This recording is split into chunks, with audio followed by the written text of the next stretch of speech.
Good evening, good evening, good evening. In case you don't know who I am, this is your first time watching. My name is Renita Walker, also known as the Funky Chaplain. Indeed, the funkiest chaplain you know. Welcome back to Intro to Spiritual Care. It's a 7-week series. We started June 28th. I am facilitating this session for you, and we are learning some of the basics of spiritual care here. So, this is week 2. This week, we are going to talk about cultural competency. Last week, we started week 1. We looked at Spiritual Care 101. I introduced the course and what we were going to be talking about.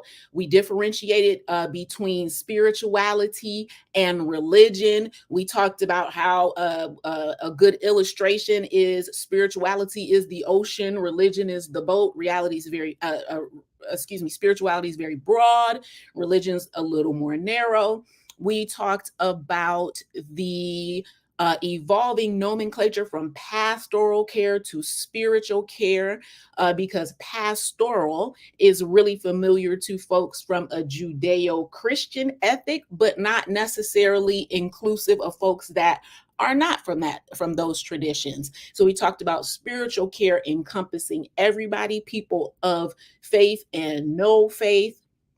And even that's kind of weird because even people that are unchurched or not religious have faith, but that's a whole other conversation. And then we defined spiritual care. When I say spiritual care, what am I talking about? I'm talking about assessment, I'm talking about response, and I'm talking about a plan to continue to support the care seeker. So that was week 1. This is week 2. Oh, by the way, week 1, you can find that on YouTube, on Rethink TV. Alrighty. Now, week 2, that's today, July 12th. Cultural competency, how to identify and address biases. So this is what we're going to be doing today. I'm going to answer the question, what is cultural or intercultural competency? We are going to do an activity together where we identify our social location, and I will define that for us. And then I am so excited. I have my colleague and friend that is going to join us, Chaplain Sheila Baxter. And we're going to have a conversation about her ministry case study. And it's very interesting. And I hope that it will spark, we were talking about this before we went live, that it will spark your creativity and help you either engage the creative ideas you have within you for ministry, or at least be imaginative and open to others as they come up with creative ministries to care for souls. All right, so let's go. What is cultural competency? So there are some places where you will see it called cultural competence. I'm calling it cultural competency for a specific reason. Competence refers to an individual's capacity to perform certain tasks. So you can do a thing. So cultural competence is loosely defined as the ability to understand, appreciate, interact with people from different cultures or belief systems. This is about having tools, having capacity, having the ability to do a certain thing. Competency focuses on an individual's actual performance in a particular situation.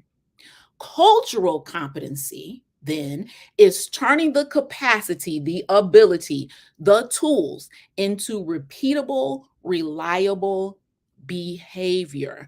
This is about consistently using the tools that you have. Does that make sense? I hope that makes sense. And remember that I will continue to interact with you in the comments later under this. So if it doesn't make a lot of sense, we can continue to talk about it. But it's almost like a potential energy. You have the capacity, you may have the tools to do these things, but without the opportunity to practice them, you have the tools, but you're not good at it.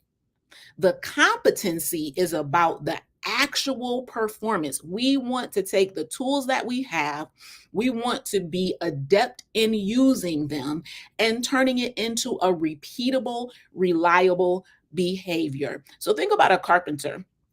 At the beginning, when they're an apprentice, they have the hammer, but they're learning how to use it. They probably whack that thumb a whole bunch of times, but they're learning, but they've got the right tools that they need for the job, right? However, their actual performance in building things, they got to work up to that.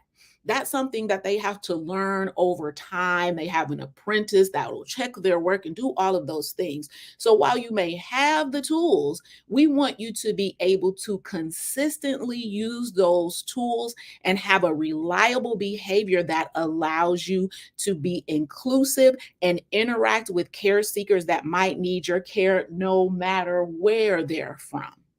Okay? Now, the starting point of reference for cultural competency is always your own social location. Everything starts with me. So I can't really understand fully how to engage with someone else when I don't understand my own social location. I don't understand my own biases. Because if I do that, then I will already know what I'm coming with, the baggage that I might have. And then that allows me to be aware of how I may appear to another person. So there's two things, how they may appear to me, but how I may appear to them, how I might engage with them in a way that may not help our conversation. Okay. So what is social location? Social location is defined as a combination of factors. I think it's called intersectionality in some circles. Gender, race, social class, age, ability, religion, sexual orientation, and geographic location. Can you see how all of those things could change the way I engage with you, the way I interact with you, depending on who I am and where I'm from and what my cultural values and norms are? Does that make sense to everybody? I hope so. All right. So let us do an exercise together.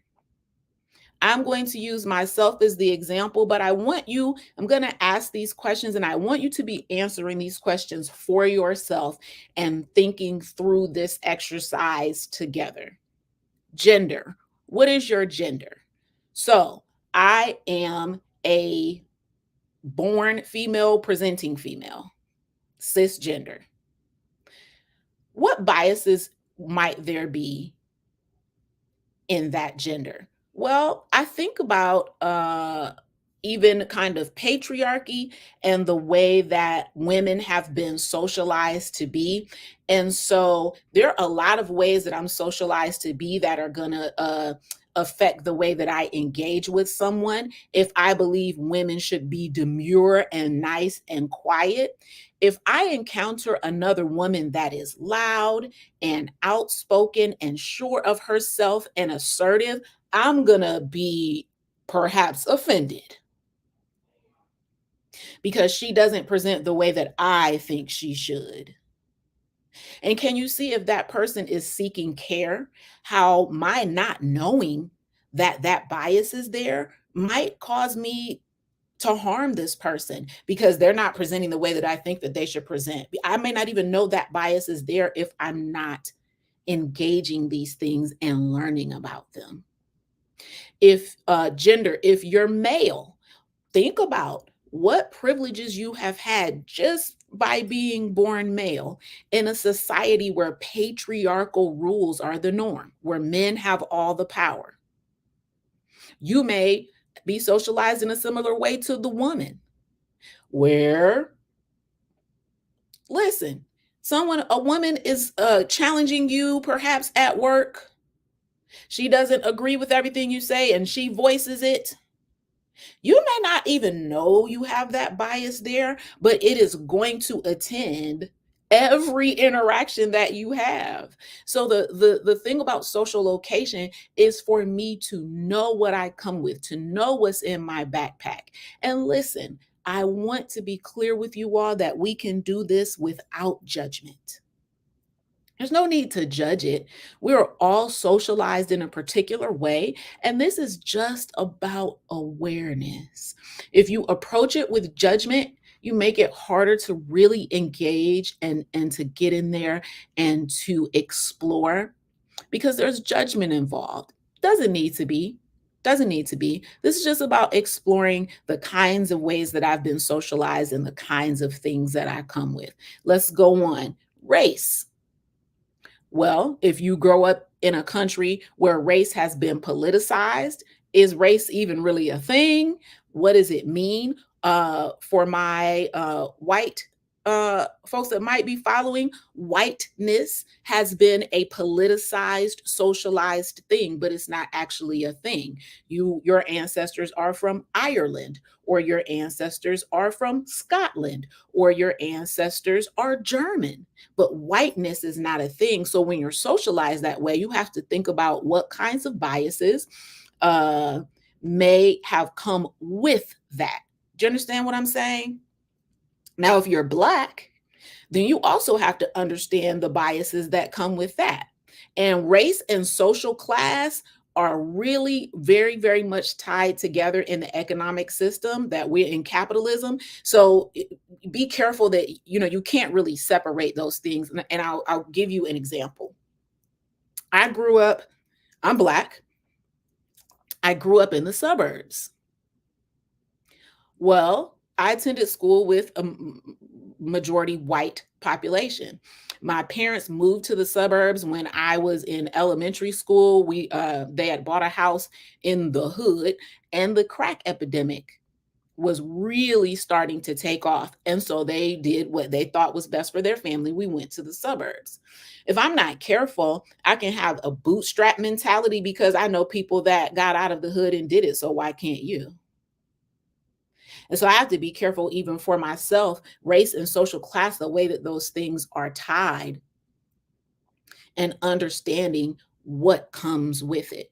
The other thing that happens with Black folks and race is that because we have been oppressed in this country historically, we take on this identity of oppression and we don't necessarily see our own biases with regards to race. But we have them. We have things with hair. If you have straighter, curlier hair and it's not kinkier, tighter curl, it's good hair.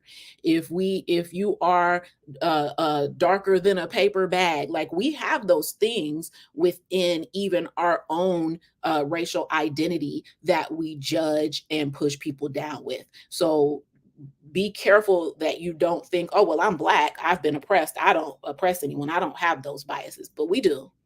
We do. We have those things even within our own social class. So we did race and social class together.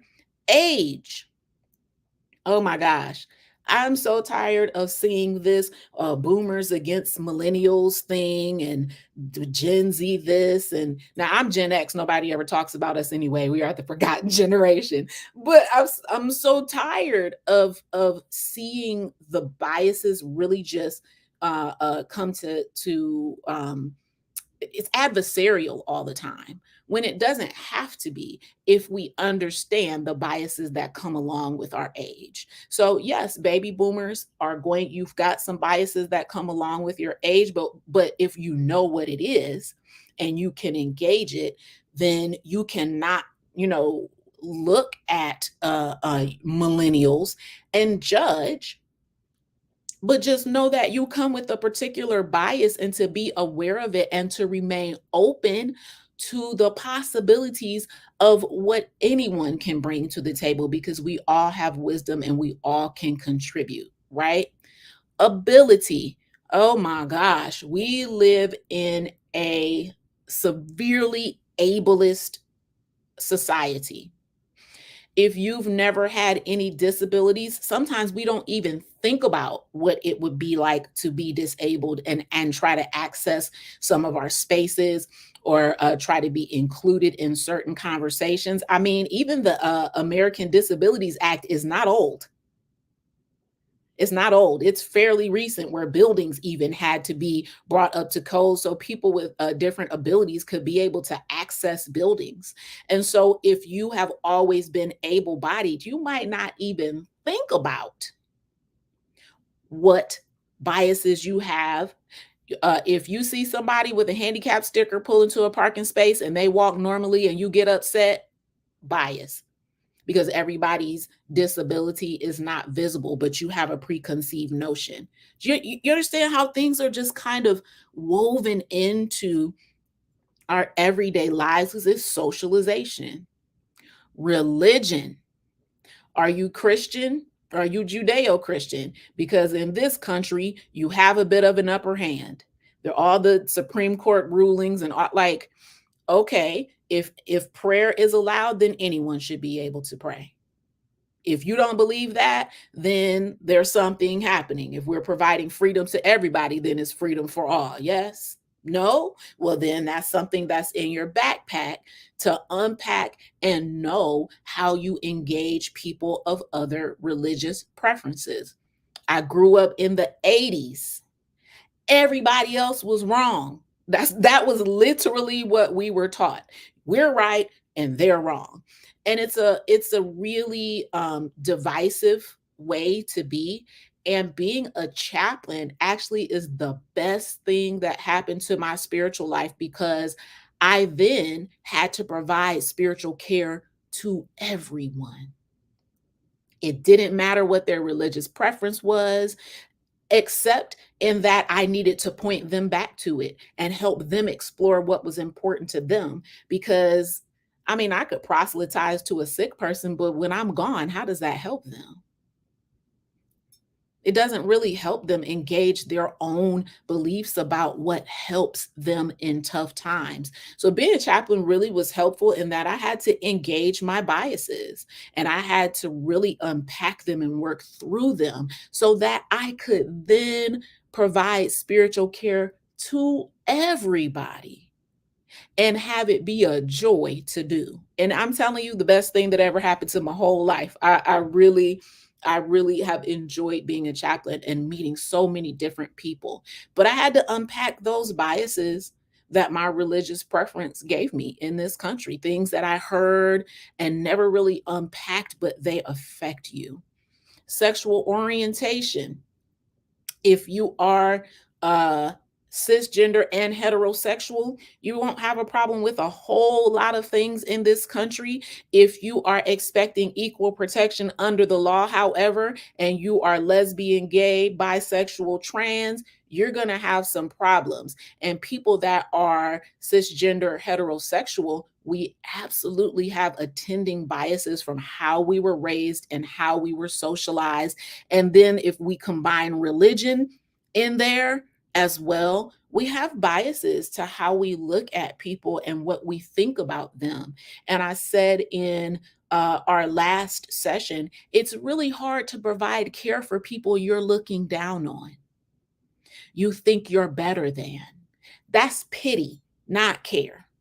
And people don't want your pity, honestly. It's insulting. What people need is your care. So you looking down on people doesn't generally provide access to their intimate spaces so that you can care for them. It usually is divisive. It pushes people away, and that's not what we want. And what I will continue to tell you is at least do not harm anybody out here. At the very least, please don't harm people. Unpack your stuff enough that you are not harming folks. At best, let's provide good care for people, compassionate care that honors all of who they are. Geographic location. Think about, I'm from Ohio, so I'm from the North. When I came to Georgia, there were a lot of things that were culturally different for me. And probably because my grandparents were Southern, it wasn't as much of a shock as it could been Could have been, but there's definitely a bias, northern bias against southerners, southern bias against northerners, and it's so wild culturally to see the differences. But I don't need to judge the differences. They're just different. They're just different. But I have things in my backpack as a northerner that I may not even know that I'm thinking until I begin to unpack where I'm from, what that means culturally, and how I engage with others around those things. I even think about geographic location. I grew up in the suburbs. So there are certain things that I don't have experience with that people that grew up in the inner city do. And how am I looking? Am I judging folks because of their, and social class and geographic location are really, really tied together as well, because there are certain locations that are not even available to you. You don't have access to them because of your social class. And again, the whole point of this thing is, how do I engage my social location, think about the biases that are there, and attend to them with some truth. None of how I identify makes me better than anybody else. None of it. None of it.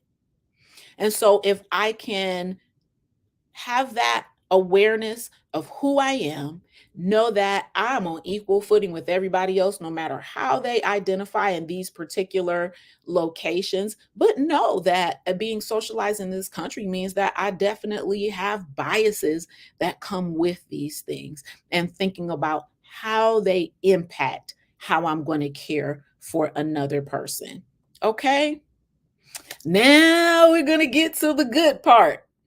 We are going to meet my colleague and friend, Chaplain Sheila Baxter. We're going to learn about her D-Men project. Super, super exciting.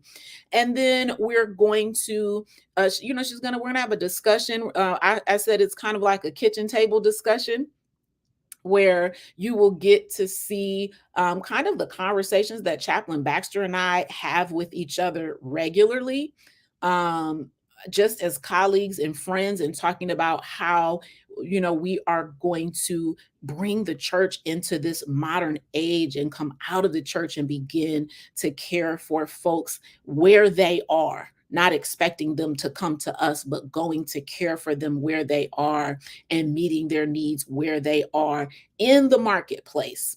So, if you will, it's Chaplain Baxter. Good evening. I'm so glad to have you, Chaplain Baxter.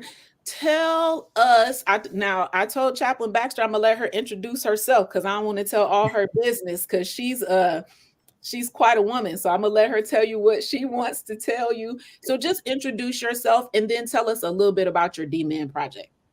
All right. Well, first of all, let me thank you, Chaplain Walker, for this opportunity. I'm just honored to be here this evening with you and to everyone that's on this evening. I'm Sheila Baxter. I'm a country girl from Franklin, Virginia. If there are any Virginia people on the call, I say hello to you.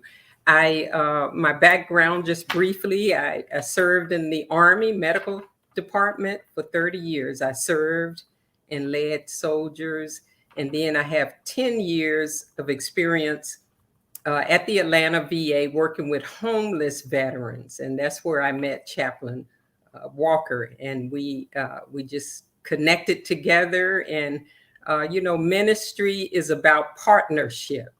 Mm-hmm. I wanted to say that because we don't do this alone. It is connecting with others that really make the journey special.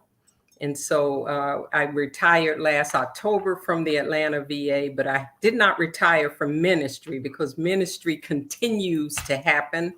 And so I am pursuing my Doctor of Ministry at the Interdenominational Theological Center here in Atlanta. So I live here in Atlanta now. And my focus is now working with homeless men and women. And that's my project, to help them gain access to services. and it is in the Jonesboro and Atlanta region. There are men and women who live on the street. And so I became interested in homelessness when I was working on my DMin master's project. And so the Lord put that in my heart about homelessness. And I was assigned to a women's shelter downtown Atlanta. And one day I realized, this could be me. This could be me, homeless, with nowhere to go. Because I met this lady there and she was my age. And, I found out that homeless people don't become homeless because they want to. They fall on hard times. And so we're living in a time now with high inflation that we're going to see more homelessness, even during the pandemic. So I think that this is right for ministry, that we take ministry to the street. I think it's important because, God's people are everywhere. And I think that the model, Chaplain Walker, is that we look at how Jesus interacted. And you talked about culture competencies. I think we have to go back and look at the model. And the model that I use is the woman at the well, how he approached her, how he, as we say when we were chaplains in our training, how you get in the boat. Get in the boat. Yeah, get in the boat with people. So that's kind of my background, and I'm so excited about this. It makes me feel like I'm doing something, even though I'm retired, but there is still energy in the tank. There is still that passion to help people. So that's what I'm doing right now. I love it. I love it. We have talked about before how one of the things that happens with biases that we don't quite know are there is it's called paternalism, where folks of maybe a higher economic status, you think Yes. what somebody needs. And it's a bias that we bring that we're not really aware of. But talk about how that was something that happened for you and how you discovered that what you thought wasn't exactly what they needed. Yeah. So with my project and the courses that we're taking, they're teaching us to use the human-centered design model, which is you suspend your judgment, you suspend your assumptions. So when I go out in the street to talk to, I call them my village now, because one of the things, you have to develop a relationship with people, right?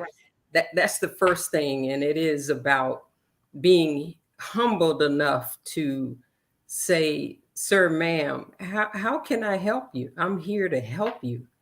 And I don't tell them what they need. They tell me. So I had to sort of learn that in the beginning of this journey. So I started last September going out to the street.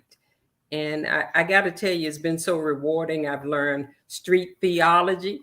I love it. They are a community out there. They take care of each other, men and women, right? And all different, mostly African American. There are Hispanic. There are a few white individuals out there as well. So, I had to suspend my judgment and my assumptions because, sometimes as church people, because I took a group of ministers out and they were pretty much trying to tell the people what they needed. And I said, no, this is the wrong rubric. This is a wrong approach. Yeah. So we adjusted to that.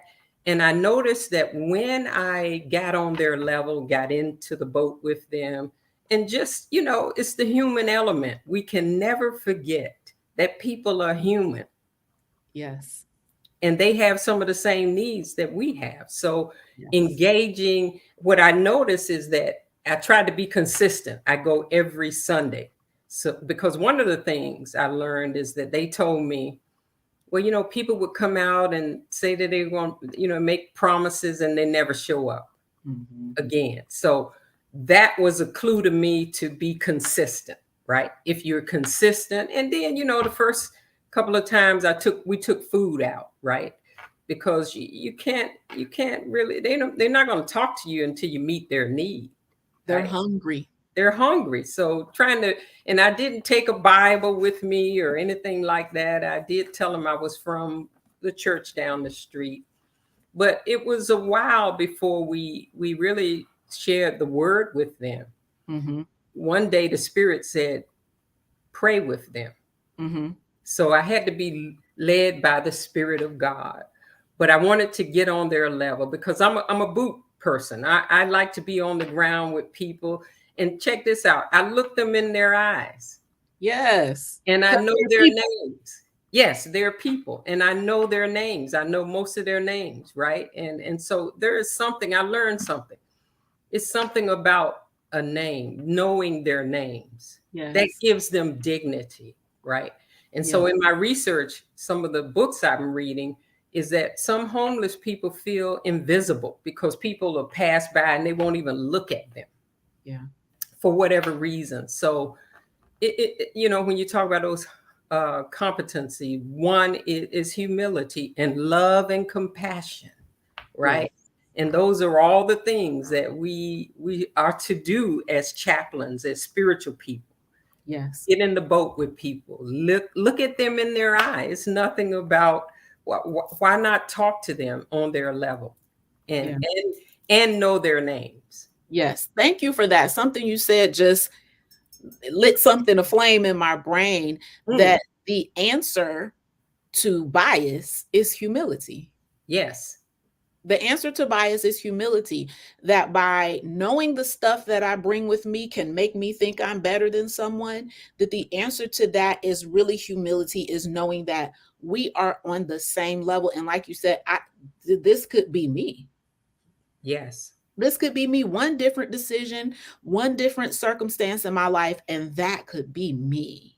Mm, So humility and compassion. You are definitely one of the most compassionate people that I know, that I've engaged with. So humility and compassion. No one wants to be in some of these difficult circumstances, and they surely don't need you to beat them up while they're there. yeah. So, humility and compassion. Talk to me about, and tell everybody about how you provide care without really an end in mind. About, there was I believe there was a woman out that told you she didn't want to change, she didn't want something different, but you still care for her. Yes, yes. And there was a lady out on the street there where we minister.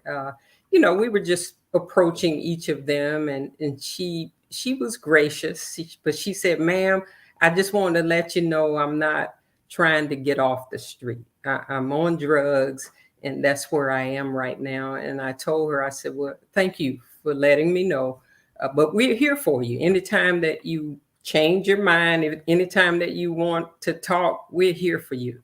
Because we realize that not everyone has the same goals. So we could not assume that we're going to come out and help everybody. No, no. Because some people are, for whatever reason, uh, they may just be stuck where they are, right? But Yeah. I think as they see others getting help, that may spring them into a different role, but Mhm. in a different purpose. So, but we were gracious to her, and I really appreciated. See, one of the things I'm learning is that people out there are authentic. They will tell you, if they trust you, they're going to tell I you what will. they think, right? And Yeah. so I realized that I needed to gain their trust, right? So that experience comes from the military. As I was working with soldiers, you have to gain their trust. And the same thing in this community. If you gain their trust, right? Even if they don't want what you're offering right now, they will still respect you. Yeah. I Yeah. know, when I was training chaplains, one of the things that I would help them with, because sometimes when folks reject your care, it can feel very personal. But one Yes. of the things that I would help them with is reminding them that they don't know you, so it's not about you at all. This person doesn't have any idea who you are. They just met you, and you came into their space, and they're not interested, and that's okay. they're not rejecting you. Yes. They're not rejecting you. It's okay. As long as you let them know that you remain open to engaging with them. If they do change their mind, if they don't, that's fine. But you know, don't be offended by that. And so this question came up earlier, and I think it's tied to what we're talking about right now.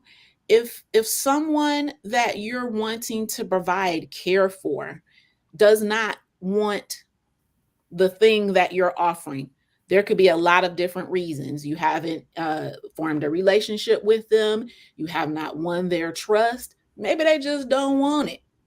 Mm-hmm. How do we kind of take it off of our feelings and not be in the spirit of offense, not be offended about it, but remain open to providing the care that they might need, not what we want to give them, not what we think they should have. You know what I mean? Yes, yes. And I think the key is just understanding that you did offer it, right? So that sort of releases you. But then if they reject it, right? Because I had a young man, we were giving out food, and one of the males said, "Hey, I want to give this to this guy. He needs." Well, he rejected it. Mm. And I said, okay, that's okay. Maybe he will accept it another day. I don't know. So what I try not to do is take it to heart. Yeah. See, because when we start to internalize it, Yeah. we need to check that, right? Because there is something going on with us, right? Yes. Yes. And And that's the thing to explore. What's going on with me that I'm upset that someone doesn't want what I think they should want? exactly, exactly, They exactly. don't want what I think they should want from me. You know, something is happening there. And again, without judgment, I need to explore that. Like, why am I upset that they don't want what I think they should want from me? Mhm. And what are my motives? Then that's a part of it too. What are my motives? And with chaplaincy, sometimes I will say, you know, I'm the mail carrier. Okay. I know what my responsibility is. If I have done that, if you open the mail, that's not on me. But I have done what I believe the Lord asked me to do. I delivered the mail. I have engaged. I have attempted to love and provide hope. That is where my responsibility ends. That's key because we want to make sure that we are meeting the goal of what you set out to do. You came out there to offer help, right? That's it. It's up to them to come and receive it in the spirit that you gave it. Yeah. Yeah. Yeah, Yeah. And to remember that if I am now, here's the thing, if I'm regularly getting this care rejected, then I may need to go back to the drawing board to see if I'm actually offering what they need. that's true. And so that's why, and that's important what you just said. That's why we have to engage in conversation and be constantly talking to them. What are your needs? It may change. You know, some days I go out there and they need food. Well, I went a couple of weeks ago and they needed some t-shirts, right? So now I'm working on that and working on showers. I'm working on trying to connect different organizations so that we have this combination of people, a network A of network. that can provide the needs. Because what I'm learning, Chaplain Walker and others, is that we have the resources in our own communities. We just have to connect the dots and, talk to people, Yes. right? And even this too, because I've gotten some resistance from some of the businesses around there because they do hang out at a gas station right on the side. So I went to try to talk to the manager, but one of the assistants even said, "Oh, they don't want any help." So he assumes, right, they don't Mhm. want any help. But I know better because I've been out there Been and out. I'm talking to Mhm. them. So Mhm. what's important for us to do as we go back to getting in the boat is to stay in the boat, but be relevant, know what's happening out there, what their needs are, and staying connected. That word, staying connected, we have to connect with people Yeah. if we're going to make a difference in their lives. Yes. Well, and for me, again, I grew up in church in the late 70s and 80s, and so evangelism was a huge focus. Mm, The issue though is that people, you know, getting saved is this ethereal thing, but if I'm hungry right now, if I don't have a home right now, if I don't have clothes right now, I can't even really hear. That's a higher, Maslow's hierarchy and that kind of thing. That's a higher level thing than I can even really hear from you right now because my stomach is growling. I'm yes. cold. I'm hot. I'm thirsty. I don't, I remember you told me one of the surprises that you found out that they needed was about identification. Yes. Yes. And again, that goes back to inquiring about their needs, right? Mhm. So if we go out there assuming, oh, they need food and shelter, no. The reason some of them can't get in a shelter is because they lost their ID card, they lost Mhm. their birth certificate because they're homeless, they're moving from place to place. So that that was a light bulb that came on. So I'm working to try and get people to help in that arena as well. So that's why we can't just assume what people need. Even in a congregation, we can't assume. I mean, we got to really hear from the spirit and talk to people. Well, how you doing today? That's a Yeah. good question. How are you? How you really doing? Right? Yeah. Yeah. That's how I approach them. And I approach them on an individual basis, right? Mhm. I talk to them individually. And then you start to see people come. One time the spirit said, because one was sick and I started praying for him. And I, you know, Mhm. and this lady, she came from across the way because she saw me praying and she said, hey, I need some prayer. I So love it wasn't I'm forcing this on them. It Right. is them saying, hey, I'm sick. I need you to say a prayer for me. Yes, I love it. And what it sounds like is that your relationship put you in the right place at the right time to then give them that piece as they needed it. And I think it's important, to remember that the physical care that you may give people is spiritual care.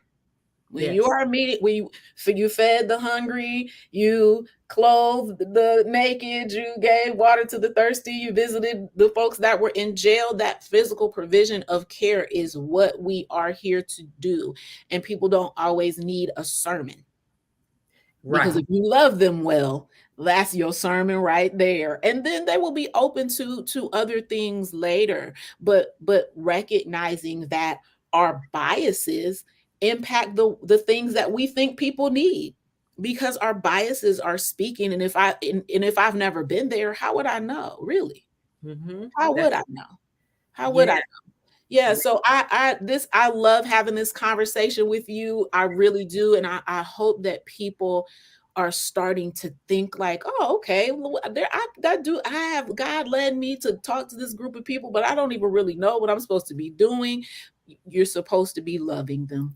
Yes. You're Love. supposed to be forming relationship with them. Yes, if you develop a relationship, that's key. Because what I found out is when I did that, they started to open up about their personal Mhm. desires and needs and wants. And so we were able to be in conversation, Mhm. right? To the point now, they made up a couple of names for me. They call me Mama, I or love you know, and whatever it is, that's a community. I And love it. the key is connecting. That's That's what we have to do. We got to learn how to connect. And that's easy. It's easy for people who work in this ministry, what we do. Spiritual care is so important, but you Yes, got to connect. They got to see that you love them first. They got to see that you have compassion that's it. and that you will keep your word. That's it. That you got some integrity. Yes, yes. And it's interesting because it integrity really holds a lot of importance for a lot of people. Are you going to do what you say you're going to do? It's really that simple. Yes, ma'am. And Because it if you're not going to do what you say you're going to do, mhm, what I'm going to listen to you about anything else for? that's true. And you know, I there are a couple of other things that you said consistency is key, but I would also add listening skills. We have to listen, you know, not talk, but listen. I go out there and I listen, and you have to have some time. Mm-hmm. You know, I try not to go out there rushing, right? Because then it feels, oh, you're just out here for a little bit. Mm-hmm. So, you know, it's a combination of things. And then the last one I would say is discernment. Mm-hmm. You know, hear what they're saying, but also talking to the spirit and being able to really discern what are they saying to me. Yeah. So that's important as well. But as long as we develop those relationships, they will always be open to Mm-hmm. share. And that's Yes, what we want. We want them to talk. Tell me we what your do. thoughts are. What are you thinking? How can we work together? Together. Come on now. Come on now. You know that's my word, together. That's how we're going to do this and get through this thing together. Together, yes, because it really there are some phenomenal minds out on the street. Yes. You know, there are people who, you know, some of them were. I met a social worker out there. She had a job, but she Yes. fell on hard times. And so I've learned that you said the word earlier, the phrase, don't look down on people. Yes. That's a bad thing to do. So we want to be able to keep the human element in it, to Yes. treat people with dignity and respect, right? And Yes. you will accomplish anything You in the will. ministry. You Yes. will. We're going to talk about, I think it's next week or the week after, we're going to talk about communication and how to listen to people's stories and Mhm. hear what they're telling you up under there, because people tell stories for they're trying to find meaning in them and they're trying to communicate them to you, and sometimes you have to do a little bit of decoding, Yes. with certain feelings and that kind of thing. But we're going to talk about kind of a cheat sheet using the feeling wheel. It's going to be exciting, y'all. Make sure y'all come back for that. But people, when people are telling you their stories, they're communicating something about themselves. They're communicating something about their values. And don't think that because someone has found themselves on hard time, they don't have any values that they're living by. Because there will be people who find themselves on the street and they still have integrity. They would not steal unless they absolutely have to. Absolutely. Yes. They And I still see have values. you're right. And I see someone put in, don't flinch when they tell you what they're thinking. That's true. Mhm. Because they're going to tell you the truth. And Yeah. some things may not, you know, agree with your values, but that's, Mhm. you know, I respect their thought, their That's it. thinking.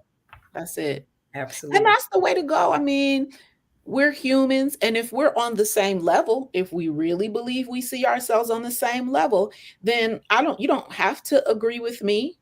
I'm not trying to make you believe the way that I believe, because we're on the same level and you're entitled to your beliefs and your values the same way that I'm entitled to mine. And it's okay.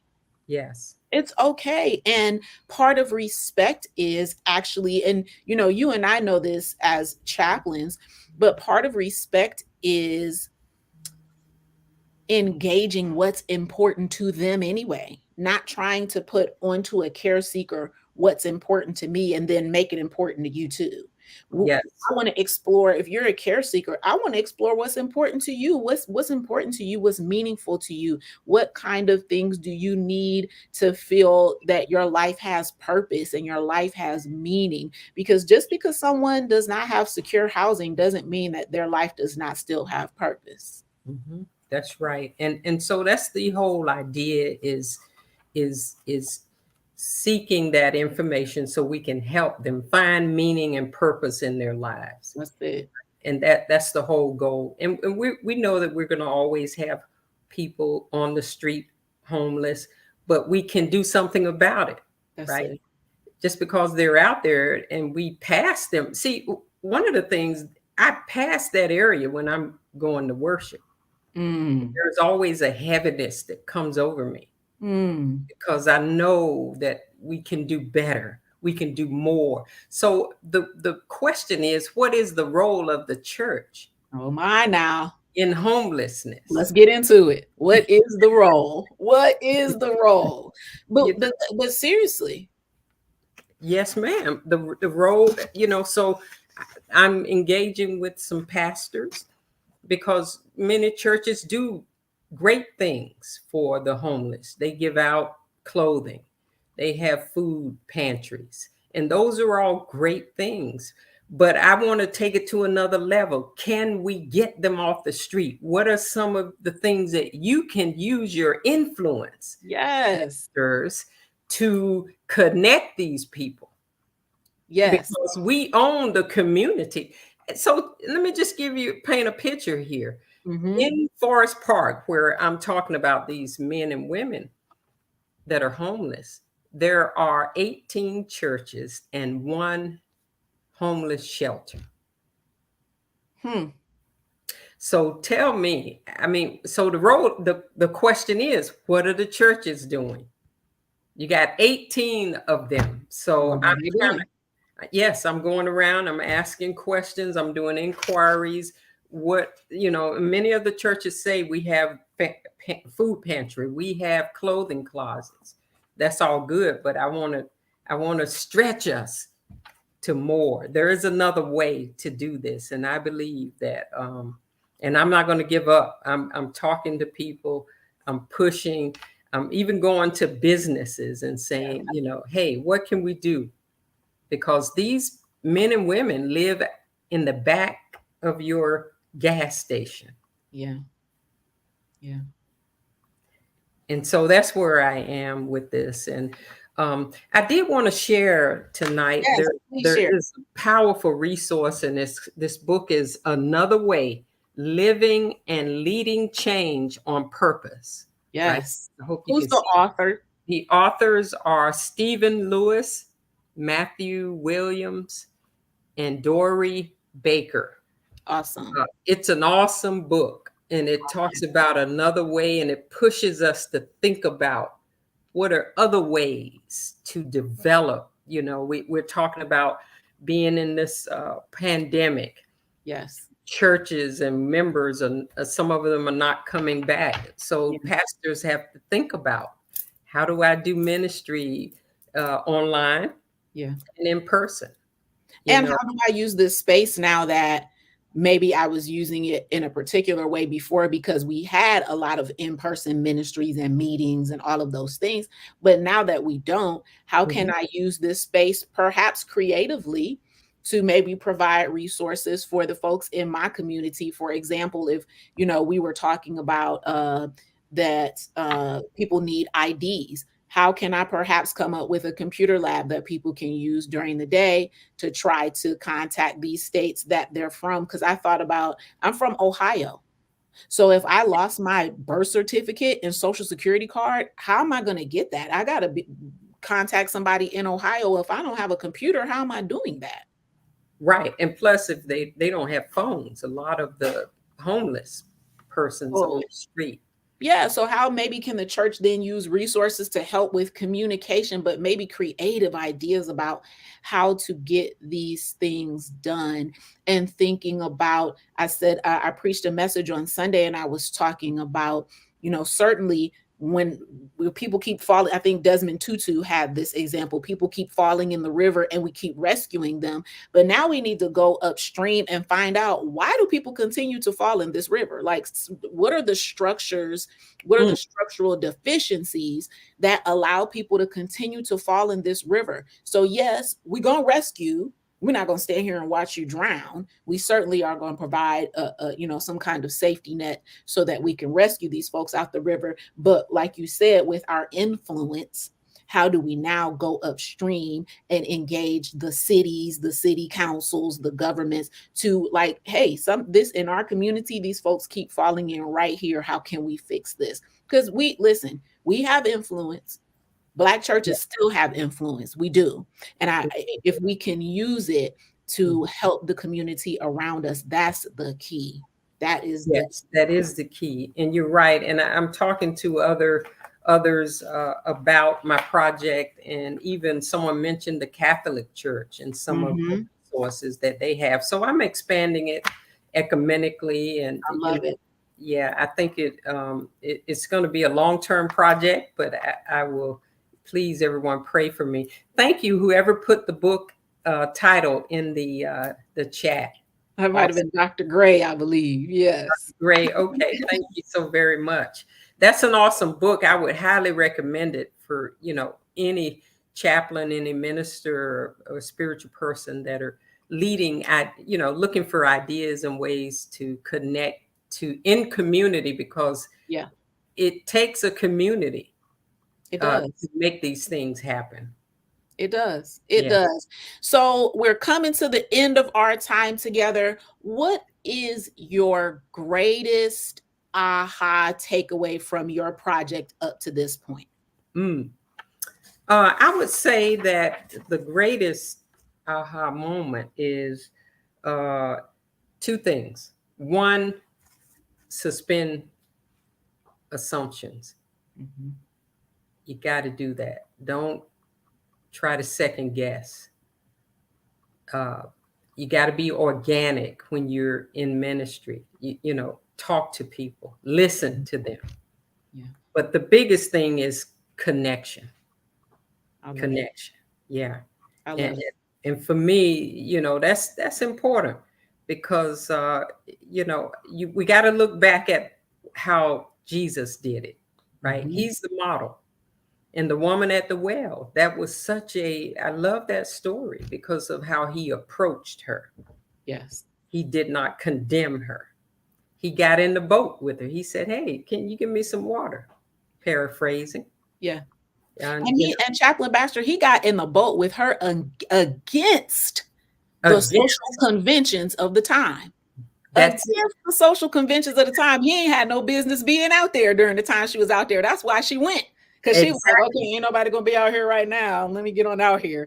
All right. He knew what he was doing He against knew. the social conventions of the time. So yeah, Mm, I love your aha, because one of the ways that we know the assumptions that we're making is by identifying what our social location, identifying our biases, and developing this cultural competency so that I can use my ability to understand and interact with people of different backgrounds. I can make this repeatable behavior so that what I can engage in community with people, and at the very least, not harm anybody. that's it. Do no harm. Do no harm, first of all, but at best, really provide some care that people need. People are hurting spiritually.